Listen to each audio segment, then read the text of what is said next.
Vamos a hablar de los riesgos del ejercicio a nivel cardiovascular. Para mí esta sí es una parte, un apartado muy importante de la charla. Porque, por lo dicho, porque a veces cuando una persona se muere o tiene un infarto parece que eso es lo que puede pasar cuando una persona hace ejercicio, ¿vale? Pero en realidad las cosas que pueden pasar, o los riesgos, o el estrés hemodinámico, es complejo y tiene distintos componentes. Y quiero que los veamos todos y los entendamos bien. Eso es el riesgo cuando hacemos ejercicio físico. Aquí está la intensidad del ejercicio y aquí está el riesgo, ¿vale? Al principio, con la intensidad del ejercicio aumenta un poco el riesgo, pero llega un punto en el que el riesgo se dispara. ¿Veis que no hay ningún punto a partir del cual pase algo? No hay un punto que digas, a partir de aquí empiezan los problemas, ¿no? Es una curva. La cosa es que ese riesgo puede tener dos tipos de comportamiento. Uno es el comportamiento estocástico y otro es el comportamiento determinista. Estocástico es probabilístico, es decir, estos puntos, este riesgo representa las posibilidades de que te pase algo. Es decir, aumenta la intensidad y no tiene por qué pasar, simplemente aumenta el número de bolas con el que juegas a la lotería. El riesgo determinista es un riesgo en el que a partir de un punto, de forma reproducible, aparece un problema. Tú sabes que cuando coges un coche y conduces de forma normal, por las curvas en general no pasa nada, pero un día puedes tener un accidente. Si el coche es viejo, si vas sin frenos, pues bueno, las posibilidades aumentan de un accidente, pero no lo tienes por qué tener. Pero sabes que si entras en una curva en la que no se puede pasar de 80 kilómetros por hora a 200 kilómetros por hora, sabes seguro que te vas a salir de la curva, ¿vale? Eso es un riesgo determinista y esto sería un riesgo estocástico.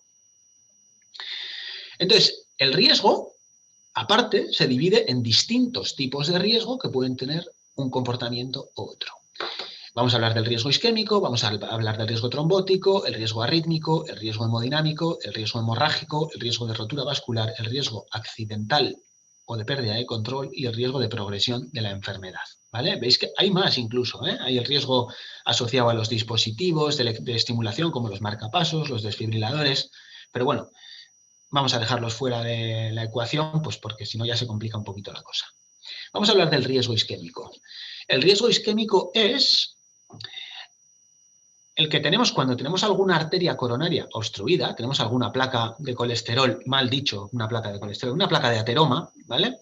Y obstruye el flujo de sangre, igual en reposo la sangre que pasa por ahí es suficiente, pero cuando hacemos ejercicio aumenta la frecuencia cardíaca, aumenta la fuerza con la que se contrae el corazón y el corazón necesita más oxígeno para funcionar así y el oxígeno que llega a través de esas arterias no es suficiente para suministrar al corazón. Entonces aparece un problema de falta de aporte de oxígeno. Eso es isquemia, ¿vale?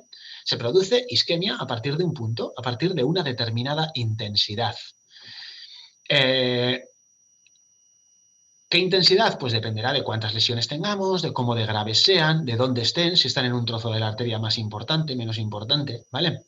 Pero tiene comportamiento determinista, es decir, sabemos que a partir de una determinada intensidad, a partir de una frecuencia cardíaca y una fuerza de contracción del corazón, ya empieza a producirse el déficit de flujo sanguíneo, ¿no? Entonces, ese lo podemos buscar, tiene un comportamiento determinista, ¿vale? Sabemos que si tenemos isquemia a 160, pues nos ponemos a 180, vamos a tener isquemia. Entonces, ese riesgo se puede gestionar así, identificando el umbral de la isquemia con una prueba de esfuerzo, por ejemplo, vemos aquí unas alteraciones que aparecen a partir de una determinada intensidad, entonces identificamos la frecuencia cardíaca de esa intensidad. Voy a echarla. Establecemos un... No sé si hay un micro abierto por ahí. ¿Puede ser? Déjame revisarlos, Sigor, y los silencio. Vale. Adelante, adelante. Vale. Entonces, se identifica la frecuencia cardíaca a partir de la cual aparece la isquemia. Y entonces tenemos un umbral de seguridad, digamos, ¿no? Sabemos que esa frecuencia cardíaca, bueno, pues es a partir de donde empiezan a aparecer los problemas. Entonces luego podemos tratar la isquemia, pues se puede tratar con medicación para que no suba la frecuencia cardíaca, para controlar la isquemia, se pueden abrir las arterias que están obstruidas y eliminar el riesgo isquémico, o se puede establecer ese umbral de seguridad, es decir, no vamos a pasar de, por ejemplo, 10 latidos por minuto menos del punto donde se produce isquemia. Pues si a partir de 150 hay isquemia, pues no pasar de 140, por ejemplo, ¿vale? Esa es una forma de gestionar el riesgo isquémico porque tiene un comportamiento determinista, no es un tema de azar. El riesgo trombótico, este es importante, ¿vale? Este es importante. El riesgo trombótico es el riesgo de que una placa de ateroma dentro de la coronaria, esto es la coronaria cortada a través, bueno, se complique y se forme un trombo. Y ese trombo puede obstruir parcialmente o totalmente la arteria. Entonces, claro, ¿qué pasa? Que tenemos isquemia, pero incluso en reposo. Es decir, no es que cuando el corazón se acelere hay isquemia, no, no. De repente la arteria se obstruye y no pasa sangre y entonces el corazón tiene isquemia y se empieza a morir, se empieza a necrosar y haces un infarto. O sea, el riesgo trombótico de lo que habla es del riesgo de que nos dé un infarto, ¿vale? Y este es uno de los riesgos principales de los pacientes con síndrome coronario, o sea, con síndrome metabólico. Los pacientes con síndrome metabólico pueden tener arterias coronarias obstruidas y no saberlo, pueden tener riesgo isquémico y no saberlo, y los pacientes con síndrome metabólico pueden tener un día un susto de estos. Es decir, tienen una placa de estas, no saben que la tienen, por ejemplo, y de repente un día se forma un trombo y se cierra. Un infarto, ¿vale? ¿Por qué pasa esto cuando hacemos ejercicio físico? Bueno, pues cuando hacemos ejercicio físico es una respuesta de estrés y de hecho interesa, ¿no? Que aumente la actividad de coagulación de la sangre, o sea, aumenta a la larga cuando haces ejercicio la coagulación de la sangre disminuye, disminuye la actividad de las plaquetas, aumenta el sistema fibrinolítico, disminuye la actividad de los factores de coagulación, pero cuando realizamos ejercicio todos esos elementos juegan a favor de que se formen trombos, pues por si nos hacemos una herida, por ejemplo, durante la actividad física, ¿vale? Luego, además, la deshidratación, el corazón contrayéndose vigorosamente también puede producir un estrés mecánico en la placa y que se rompa y se ulcere y se haga un trombo. El flujo dentro de la arteria coronaria a más velocidad también puede favorecer que se lesione la placa y se forme un trombo. Entonces, por eso, cuando hacemos ejercicio físico, aumenta el riesgo de esto, ¿vale? Los pacientes con síndrome metabólico tienen más riesgo de esto que los pacientes que no tienen síndrome metabólico, porque tienen más riesgo de tener enfermas las coronarias y más actividad inflamatoria y más actividad trombótica, etc.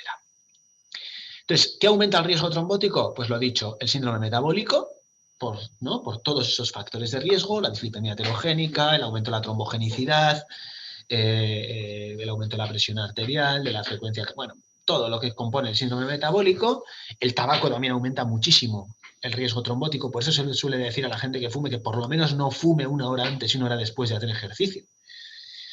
El sedentarismo, que al fin y al cabo no deja de ser un equivalente de síndrome metabólico, algunas enfermedades y fármacos en las que no vamos a entrar, y la intensidad del ejercicio. Cuanto más intenso es el ejercicio, más deshidratación, más estrés mecánico, más flujo y presión dentro de la arteria coronaria, más actividad protrombótica, ¿vale? Entonces, ¿cómo se puede gestionar este riesgo? Que es una cuestión de azar, tiene un comportamiento estocástico, ¿vale? Tú corres 100 días al año y de repente un día te da un infarto. El anterior no, haciendo lo mismo, un día sí. ¿Por qué? Pues bueno, por lo que sea, ¿vale? Por factores que se escapan a nuestro control y por eso consideramos que el riesgo depende mucho del azar. No depende del azar, depende de factores que no controlamos. Pero bueno, en la práctica depende del azar.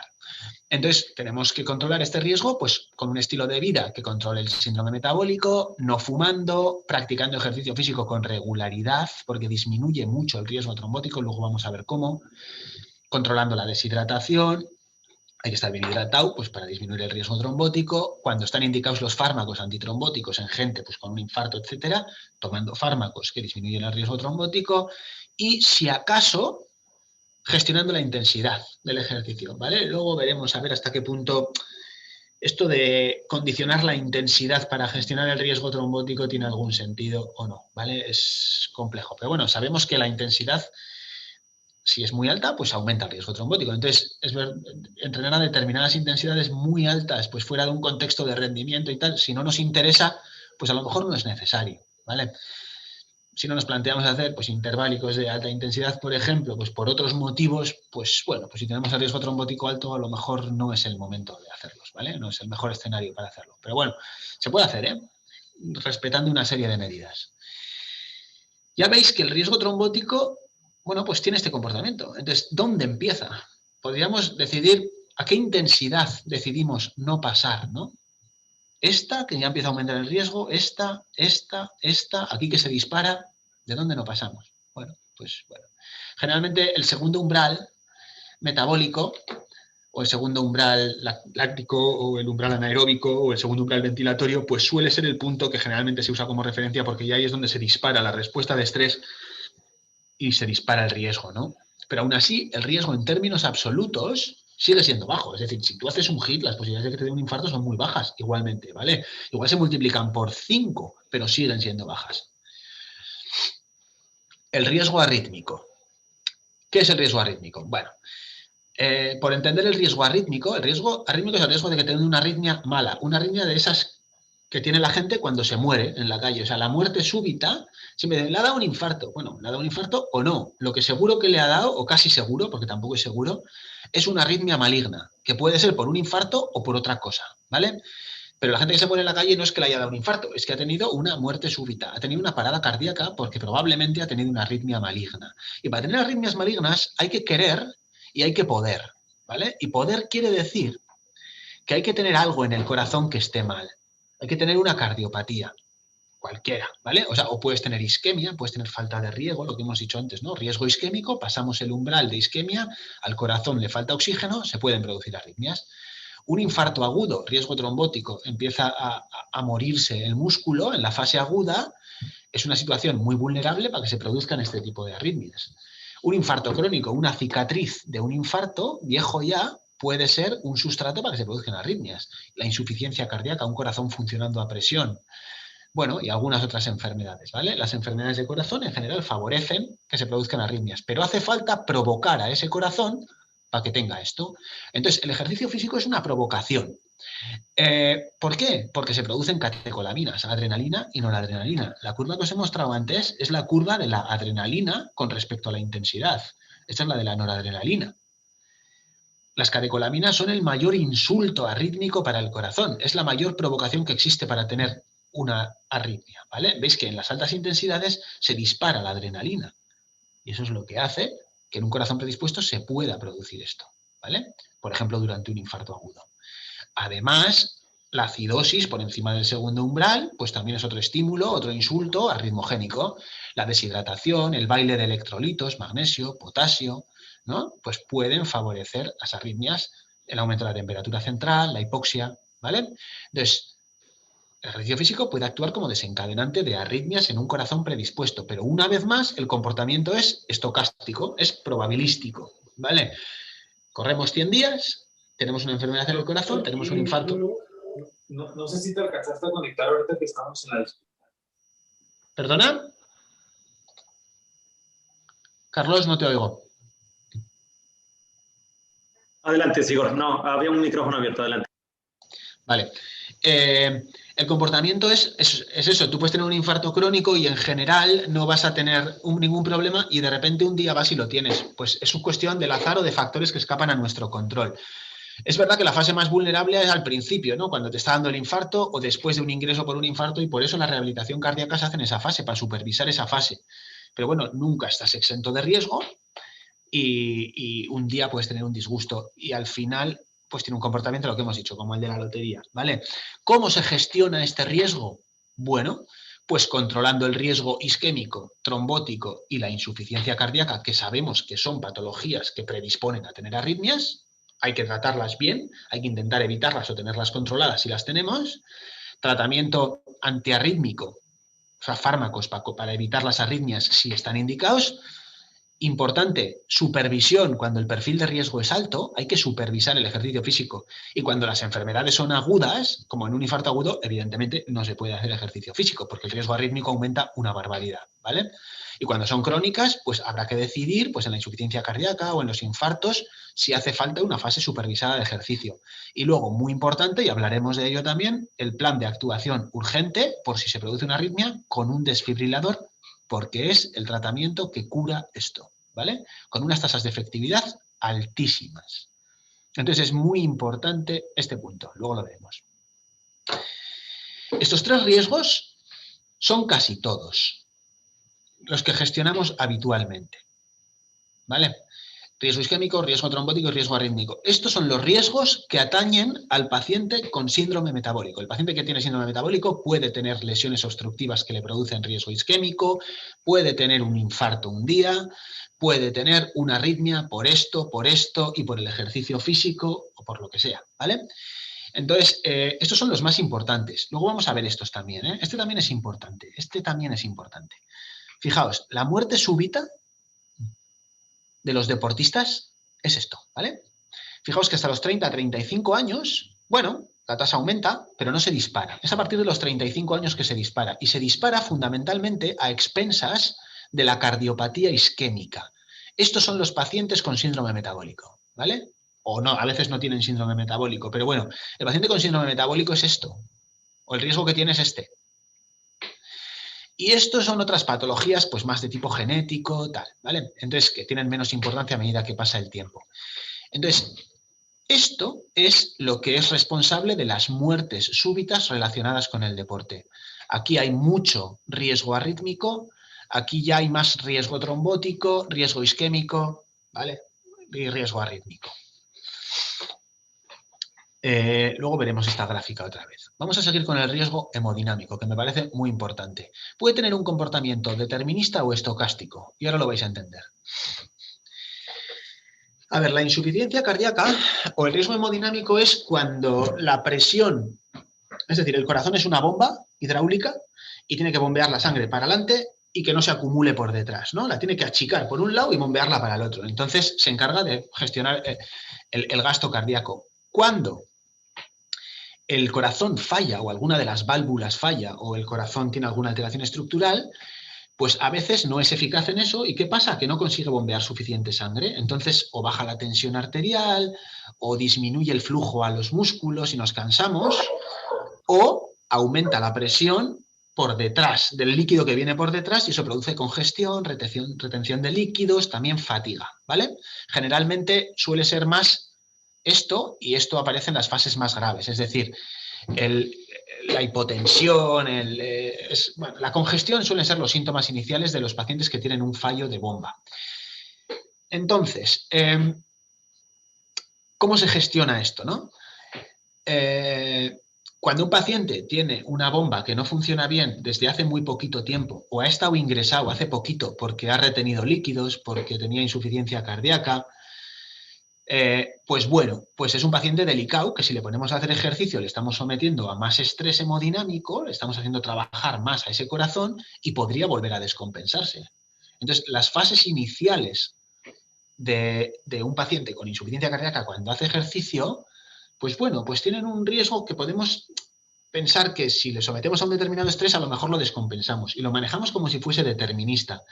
Y lo supervisamos, vigilamos si aparecen los síntomas. Luego vamos a volver a ver esto, ¿eh?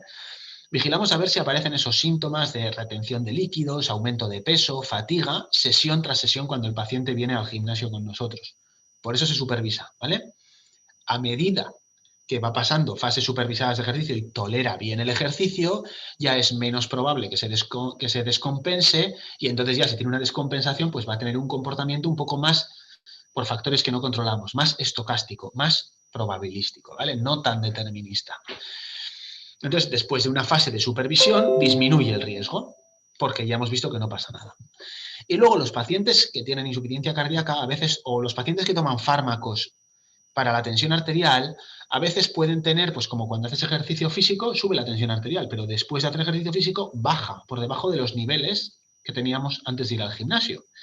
Entonces, a veces, pues si tomamos medicación antihipertensiva, podemos pasarnos de la raya y hacer pues mareos, pérdidas de conocimiento, ¿no? Cansancios extremos, indisposiciones que están pues, en relación con hipotensión. Entonces, es importante pues, un programa de ejercicio progresivo, viendo que las cargas de ejercicio se toleran bien y sobre todo volviendo a la calma con calma, es decir, no parando de repente, no quedándote de pie quieto después de haber hecho ejercicio, sino pues seguir andando, seguir pedaleando, un poquito a baja carga, ¿vale? Así se gestiona el riesgo hemodinámico. Luego lo vamos a volver a ver, así que tranquilos, simplemente quiero que vayáis entendiendo conceptos. De hecho, si no entendéis algo, me interrumpís y lo vuelvo a explicar, ¿vale? Porque no es tan importante que lo aprendáis como que lo entendáis.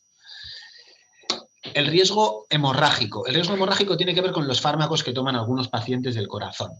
Los anticoagulantes como el acenocumarol o la warfarina, pues bueno, pues si te das un golpe haciendo deporte, pues tienes riesgo de hacer una complicación hemorrágica, ¿vale? Sin más, esto hay que saberlo y ya está.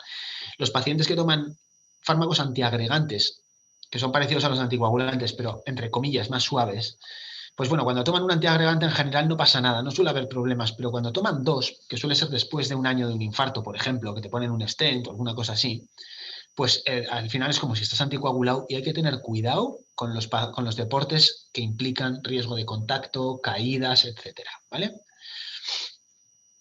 El riesgo de rotura vascular lo que tiene que ver es con la posibilidad de que tengamos una arteria que se nos rompa. Cuando hacemos ejercicio físico, sube la tensión arterial. Y a veces tenemos arterias que están enfermas, por ejemplo, los aneurismas intracraneales, que son una arteria que de repente, en vez de ser un tubo recto, pues tiene un saco ahí pegado, ¿no? Entonces, es un punto débil de la arteria y si sube la tensión se puede romper y se puede hacer un sangrado por esa arteria, un ictus hemorrágico, una hemorragia intracraneal, lo que sea. Entonces, pues bueno, generalmente lo que hay que controlar en esos casos es la tensión arterial. Tiene que estar bien controlada. No me enrollo mucho en estos riesgos porque no son los riesgos que gestionamos normalmente cuando estamos prescribiendo ejercicio a los pacientes, ¿vale? Cuando tenemos la aorta dilatada, lo mismo. Está dilatada, está débil y si sube mucho la tensión arterial, entre comillas, la tensión arterial, la presión aquí dentro, sobre todo de forma brusca, pues se puede romper. Y si se rompe, pues bueno, pues es una situación muy grave, porque esto no se puede desfibrilar, esto no es una arritmia que le puedas dar al reset, esto se rompe la aorta y te desangras en el momento. Esto no tiene posibilidades de cura, ¿vale? Si se produce. O sea, si se rompe del todo la aorta, ¿eh? A veces, o sea, que si no se rompe del todo, sí. Y por eso cuando duele mucho una persona que tiene un aneurisma de aorta, si le duele mucho el pecho, pues sabe que tiene que ir rápidamente a urgencias porque puede estar rompiéndose la aorta, ¿vale? Pero puedes correr 100 días, no se te rompe la aorta y un día, pues por lo que sea, se rompe, ¿vale? Entonces, bueno, pues generalmente aquí tenemos que establecer unos límites pues, de intensidad, etcétera, para gestionar esto. Y sobre todo tener bien controlada la tensión arterial. Bueno, pues tener bien controlada la tensión arterial, la intensidad del ejercicio de fuerza y del ejercicio dinámico. Típicamente se le ha tenido mucho miedo al ejercicio de fuerza porque sube mucho la tensión arterial. Pero pasa una cosa curiosa con el ejercicio de fuerza y es que a lo mejor no impone tanto estrés aquí, ¿vale? No me voy a meter en el por qué. Simplemente decir que los ejercicios máximos en general, que son los que más aumentan la tensión arterial y el estrés sobre la pared de la arteria, pues bueno, pues ya incrementan significativamente el riesgo, ¿vale? Los golpes, los deportes que implican golpes en el pecho, los deportes que implican giros bruscos con el pecho, como puede ser, por ejemplo, cortar un árbol con un hacha, por poner un ejemplo, ¿no? Pues bueno, pues pueden someter a mucho estrés a la aorta, ¿vale? Los pacientes tienen que reconocer los síntomas y si tienen dolor, ir a urgencias. Dolor en el pecho. El riesgo accidental. El riesgo accidental es el riesgo de que si pierdes el conocimiento, te estampes, básicamente. Es decir, si tienes una enfermedad en la que puedes hacer una arritmia que te haga perder el conocimiento, o si tienes una enfermedad que puede hacer que de repente te baje mucho la tensión y pierdas el conocimiento haciendo, por ejemplo, un deporte de velocidad o un deporte en el que estás expuesto a las alturas o estás haciendo inmersiones, es decir, en un medio expuesto, ¿no?, a traumatismos, a golpes o a otro tipo de accidentes, ahogamientos, etcétera, pues bueno, pues hay que tener cuidado, ¿no?, de hasta qué punto tenemos riesgo de perder el conocimiento en determinadas situaciones. Es uno de los riesgos que hay que gestionar, ¿vale? Sobre todo eso, en deportes de velocidad, altitud y agua. Sí, Igor. Pues, Sí, hay una pregunta. Lo que pasa es que aparte de los micrófonos hay un chat. Entonces, Claudia pregunta si podrías solo repetir brevemente la diferencia entre el riesgo estocástico y determinista. Solo muy rápido. Vale, es un buen momento para repetirlo porque voy a... O sea, ya con esto cerramos un poco la parte de los riesgos. Okay, gracias, Igor. Vamos a ver. Voy a poner la diapositiva de antes porque yo creo que se entiende bien. Esta.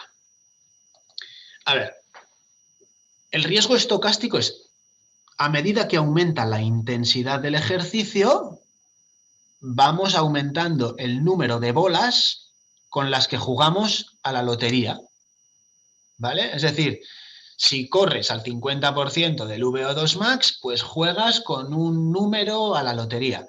Si corres al 70-80% del VO2 max, pues juegas con 2 números o 3 números a la lotería.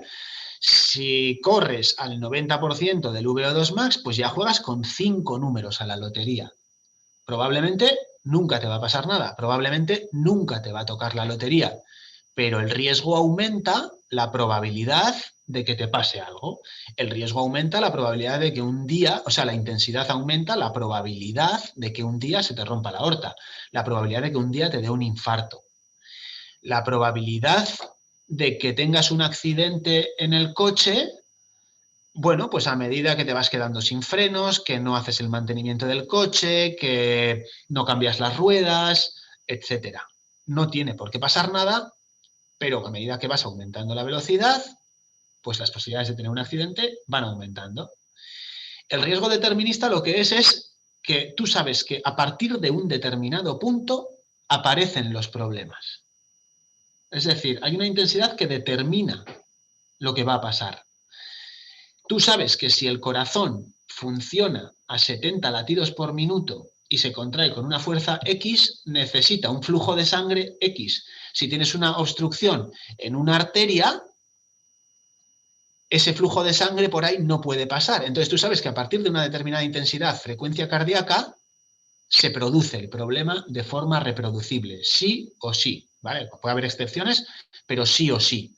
Entonces se puede establecer un umbral de seguridad. Generalmente esta distinción yo la hago porque muchas veces los pacientes nos preguntan, oye, ¿yo hasta dónde puedo llegar?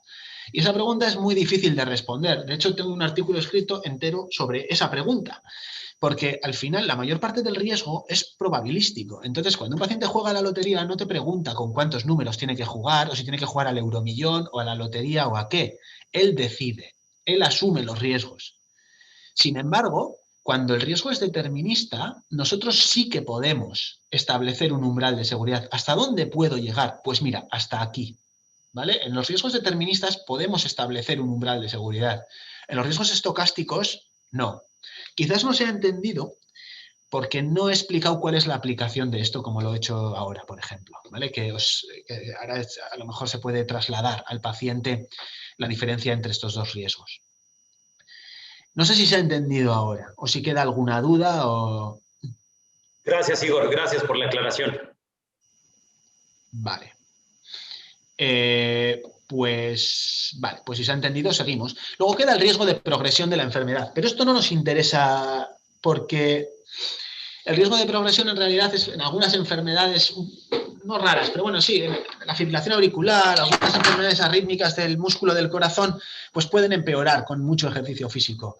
Y de hecho, pues la cardiopatía isquémica también. Pero bueno, esto ya son cosas que se nos escapan totalmente, ¿vale? Entonces, existe el riesgo de que la enfermedad empeore con el ejercicio físico, pero lo vamos a obviar. Lo que sí que vamos a tener en cuenta es que el riesgo de progresión en un paciente con síndrome metabólico con el ejercicio físico cumple una paradoja, y es que si haces ejercicio físico regular, tu riesgo a largo plazo disminuye, pero el riesgo mientras haces ejercicio físico, por todo lo que hemos dicho, aumenta, porque el ejercicio físico el síndrome metabólico es un paciente que vive en una situación de estrés crónico, tiene una respuesta de estrés en su organismo de forma crónica, la frecuencia cardíaca es alta, la tensión arterial es alta, hay actividad inflamatoria, hay actividad trombótica, ya de por sí está en una situación de estrés y el ejercicio físico es más estrés, más frecuencia cardíaca, más hipertensión, más actividad trombótica, ¿vale? El ejercicio físico es una respuesta de estrés, bueno, la actividad física es una respuesta de estrés para solucionar un problema que lo solucionan los músculos. Entonces lo que se hace es movilizar digamos, la actividad adrenérgica y los sustratos energéticos al servicio, es decir, es un síndrome metabólico al servicio de unos músculos que solucionan un problema determinado. El ejercicio físico no es un problema, ya lo veremos, y de ahí surge la paradoja, lo vamos a entender.